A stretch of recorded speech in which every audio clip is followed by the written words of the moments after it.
ভাবুন তো, বিশ্বের সবচেয়ে শক্তিশালী সামরিক শক্তিগুলোর একটি যদি হঠাৎ করে বুঝতে পারে যে তাদের প্রতিপক্ষ শুধু যুদ্ধক্ষেত্রে নয়, পুরো বিশ্ব অর্থনীতির উপরে চাপ সৃষ্টি করতে পারে, তাহলে পরিস্থিতি কতটা বিপজ্জনক হতে পারে।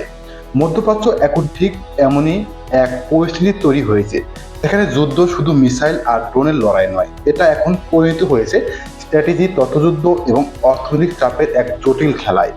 আসসালামু আলাইকুম বন্ধুরা, আজকের ভিডিওতে আমরা আলোচনা করব সাম্প্রতিক উত্তেজনার চারটি বড় বিষয় নিয়ে, যেগুলো অনেক বিশ্লেষকের মতে এই সংঘাতের ভবিষ্যৎ নির্ধারণ করতে পারে। প্রথম ঘটনা, গুরুত্বপূর্ণ নজরদারি অবকাঠামো নিয়ে দাবি। সম্প্রতি ইরানের পক্ষ থেকে দাবি করা হয়েছে তারা ড্রোন হামলার মাধ্যমে ইসরায়েলের একটি গুরুত্বপূর্ণ গোয়েন্দা ও নজরদারি সংশ্লিষ্ট স্থাপনায় আঘাত করেছে। এই হামলার ফলে সেখানে বিস্ফোরণ, অগ্নিকাণ্ডের খবরও সামাজিক মাধ্যমে ছড়িয়ে পড়ে। তবে আন্তর্জাতিক সংবাদ মাধ্যম এখনও এই দাবির পূর্ণ স্বাধীনতা যাচাই নিশ্চিত করতে পারেনি। কিন্তু সামরিক বিশেষজ্ঞরা বলছেন, যদি কোনো দেশের নজরদারি বা গোয়েন্দা অবকাঠামো বড় ধরনের আঘাত পায়, তাহলে সেটার প্রভাব শুধু যুদ্ধের ক্ষেত্রে নয়, পুরো প্রতিরক্ষা ব্যবস্থার উপর পড়তে পারে। কারণ আধুনিক যুদ্ধে সবচেয়ে গুরুত্বপূর্ণ অস্ত্রগুলোর একটি হলো তথ্য। যে পক্ষ তথ্য সংগ্রহ করতে পারে এবং শত্রু পরিকল্পনা আগে বুঝতে পারে, সেই পক্ষই বড় সুবিধা পায়। দ্বিতীয় বিষয়, হরমুজ প্রণালীর উত্তেজনা। এবার আসি সেই জায়গায় যা নিয়ে এখন পুরো বিশ্ব উদ্বিগ্ন। হরমুজ প্রণালী, এটি পৃথিবীর অন্যতম গুরুত্বপূর্ণ জ্বালানি পরিবহন পথ। বিশ্বের মোট তেলের প্রায় 20% বেশি এই সরু সমুদ্রপথ দিয়ে প্রতিদিন প্রভাবিত হয়। এই কারণে এই অঞ্চলকে অনেকেই বলেন বিশ্ব অর্থনৈতিক গলার নলি। সম্প্রতি কিছু রিপোর্টে বলা হয়েছে এই এলাকায় উত্তেজনা বেড়েছে এবং সম্ভাব্য নো মাইন নিয়ে উদ্বিগ্ন তৈরি হয়েছে।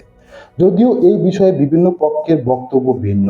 কিছু বিশ্লেষক মনে করছেন, যদিও এই পথ সাময়িকভাবে বন্ধ হয়ে যায় বা বড় কোনো দুর্ঘটনা ঘটে, তাহলে বিশ্ববাজারে তেলের দাম দ্রুত বেড়ে যেতে পারে।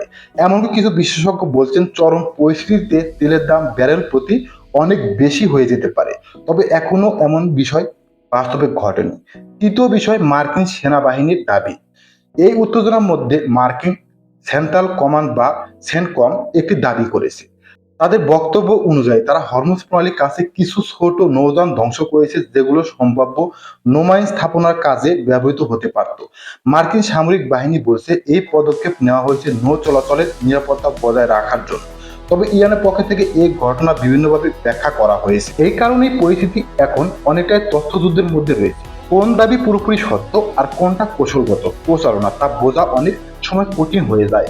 চতুর্থ বিষয়, তথ্য ও মনস্তাত্ত্বিক যুদ্ধ। আধুনিক যুদ্ধের একটি গুরুত্বপূর্ণ অংশ হলো ইনফরমেশন ওয়ারফেয়ার বা তথ্য যুদ্ধ। সম্প্রতি যুক্তরাষ্ট্রের একজন উচ্চপদস্থ কর্মকর্তা সামাজিক মাধ্যমে একটি পোস্ট করেন, যেখানে বলা হয়েছিল মার্কিন নৌবাহিনীর নিরাপত্তায় কিছু তেলবাহী জাহাজ নিরাপদে হরমুজ প্রণালী পার হয়েছে। কিন্তু পরে সেই পোস্টটি মুছে ফেলা হয়। পরবর্তীতে হোয়াইট হাউস জানায়, সে সময় মার্কিন নৌবাহিনী আনুষ্ঠানিকভাবে কোনো তেলবাহী জাহাজকে সরাসরি এসকর্ট করছিল না। এই ঘটনাকে কেন্দ্র করে আন্তর্জাতিক রাজনীতিতে নতুন বিতর্ক শুরু হয়েছে। কারণ সংকটের সময় তথ্যের প্রভাব অনেক বড় হতে পারে। একটি ছোট তথ্য কখনো কখনো বিশ্ববাজারকে প্রভাবিত করতে পারে। বিশ্ব অর্থনীতির সম্ভাব্য প্রভাব কি হতে পারে এই ঘটনাগুলোর ফলে? এই সংঘাতের সবচেয়ে বড় প্রশ্ন হলো, এর প্রভাব কত দূর যেতে পারে। যদি হরমুজ প্রণালীতে বড় ধরনের উত্তেজনা তৈরি হয়, তাহলে তার প্রভাব পড়বে শুধু মধ্যপ্রাচ্য নয়, পুরো বিশ্ব অর্থনীতিতে। কারণ জ্বালানি বাজার এখনো অনেকটাই এই অঞ্চলের উপর নির্ভরশীল। তেলের দাম বাড়লে তার প্রভাব পড়ে পরিবহন খরচে, খাদ্যদ্রব্যের দামে, শিল্প উৎপাদনে এবং সাধারণ মানুষের জীবনযাত্রায়।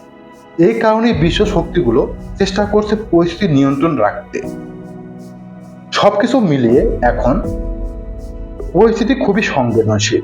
একদিকে সামরিক উত্তেজনা, অন্যদিকে অর্থনৈতিক চাপ। এই দুইয়ের মিশ্রণে মধ্যপ্রাচ্যের পরিস্থিতি এখন বিশ্ব রাজনীতির কেন্দ্রবিন্দুতে চলে এসেছে। পরবর্তী কয়েক সপ্তাহ পরিস্থিতি কোন দিকে যাবে তা নির্ভর করবে কূটনৈতিক আলোচনা, সামরিক সিদ্ধান্ত এবং আন্তর্জাতিক চাপের উপর। এখন প্রশ্ন হলো, এই সংকট কি বড় আকারের যুদ্ধের রূপ নেবে, নাকি শেষ পর্যন্ত কূটনৈতিক আলোচনার মাধ্যমে পরিস্থিতি নিয়ন্ত্রণে আসবে? আপনার কি মনে হয় কমেন্টে অবশ্যই জানাবেন। ভিডিওটি তথ্যবহুল মনে হলে একটি লাইক দিন, বন্ধুদের সাথে শেয়ার করুন এবং চ্যানেলটি সাবস্ক্রাইব করতে অবশ্যই ভুলবেন না। ধন্যবাদ।